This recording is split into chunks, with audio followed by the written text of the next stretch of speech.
Hi, I'm Bryn with Career Conversations, and today I'm interviewing. Ray Brehm. Awesome. What is it that you do? So I am a master electrician at Borg Warner. So, in 3 to 5 words, could you describe who you were as a high school student? Less than average, but outgoing. Okay, I've heard that answer quite a few times actually. um, what makes you say that? My grades were never on par, but I got along with everybody. Good repertoire with the teachers. We all got along. I did get in trouble a little bit, but in the end, everything worked out. That's good. That's good. Could you share a little bit about your professional journey to where you got today? Yep. So started out like most people, just helping my parents. Then during high school, went to BOCES for cabinet making and did 2 years of that. Ended up going to the national competitions. And so I thought that's what I wanted to do. Got out of school, found a cabinet shop, went there. Didn't pay as well as I liked for the amount of work that you put in. Yes. So I started doing construction and then slowly learning the electric trade along with it.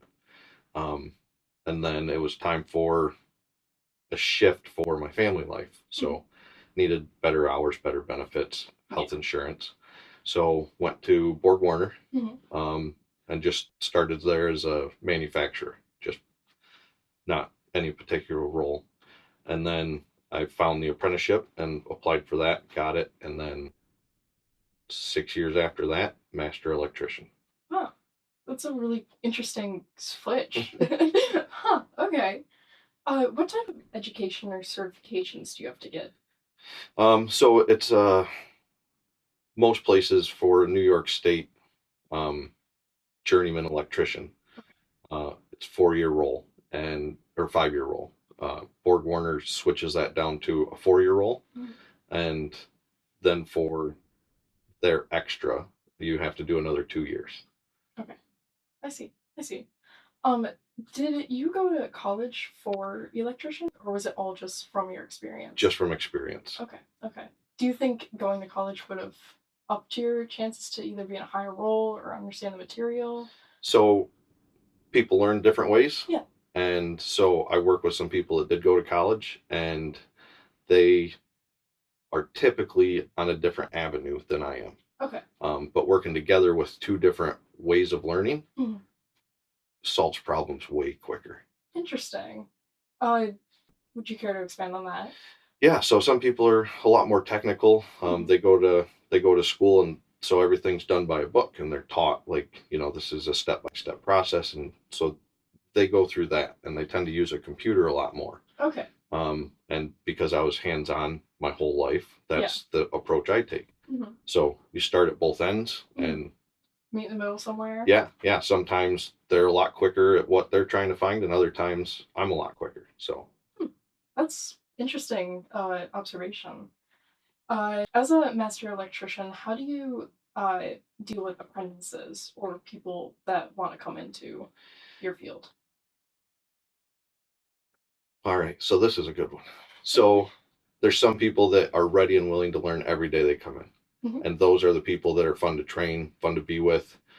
They ask a bunch of questions, and again, there really is no stupid question. There's a lot of learning, and some stuff is just safety. Um, so it's really enjoyable being with them and being able to share small tidbits and watching the light click when you actually tell them something and they've been wondering and then they understand. Oh, I see. So that is actually a really fun part. So it's a rewarding aspect. Yes. That's really cool. How do you manage large projects? So most of that gets done from the top down. We very rarely get handed projects that we have to do, and then when we do, um, they kind of just leave you alone and let you make your own mistakes and come up through.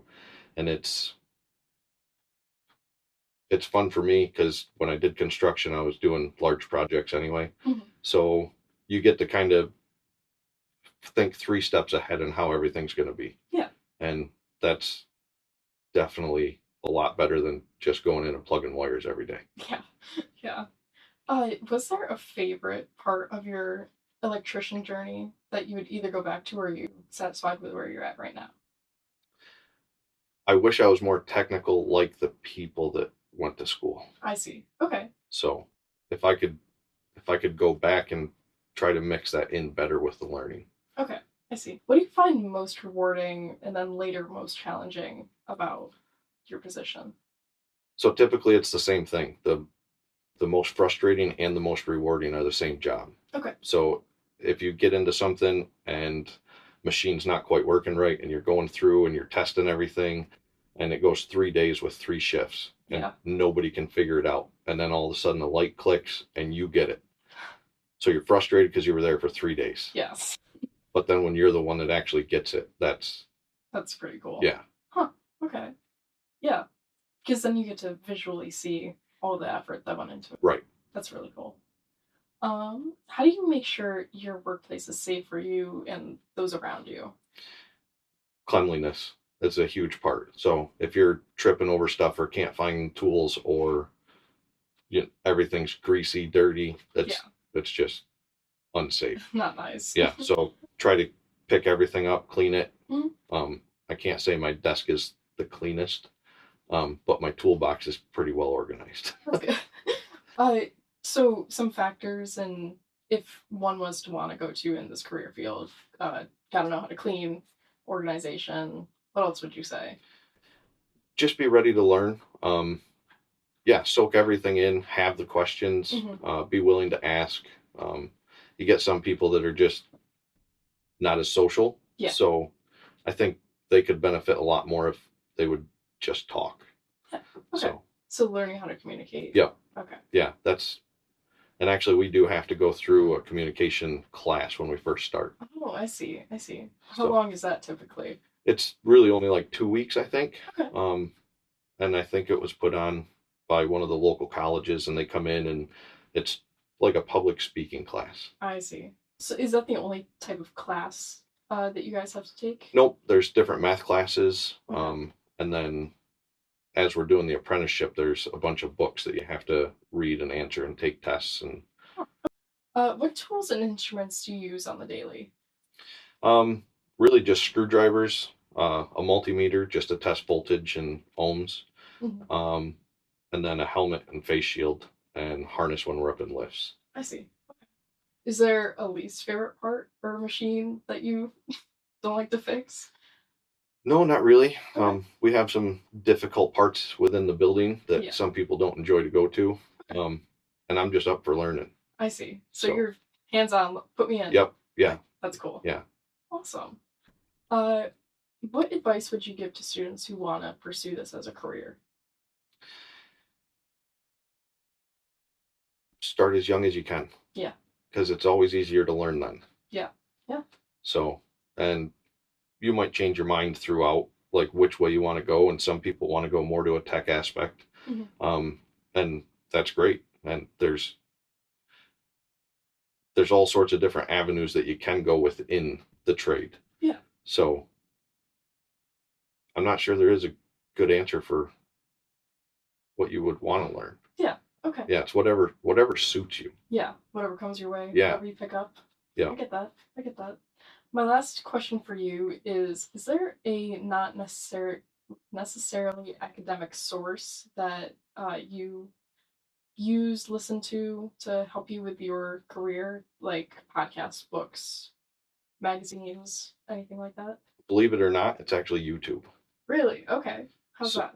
So even when we're doing some of our books for the journeyman, you can just look stuff up, like how to ohm out a motor, or and it sounds simple, but in reality, when you're reading it and not seeing it, it's a lot different. Yeah. So being able to watch somebody do what you're reading about helps a lot, so you can understand. Yeah, you can build like a house off YouTube these days. Yeah. It's pretty crazy. Yep. But yeah, is there anything else you'd like to add? I don't think so. Awesome. Well, thank you for coming and speaking with us. This will be the conclusion to the career podcast.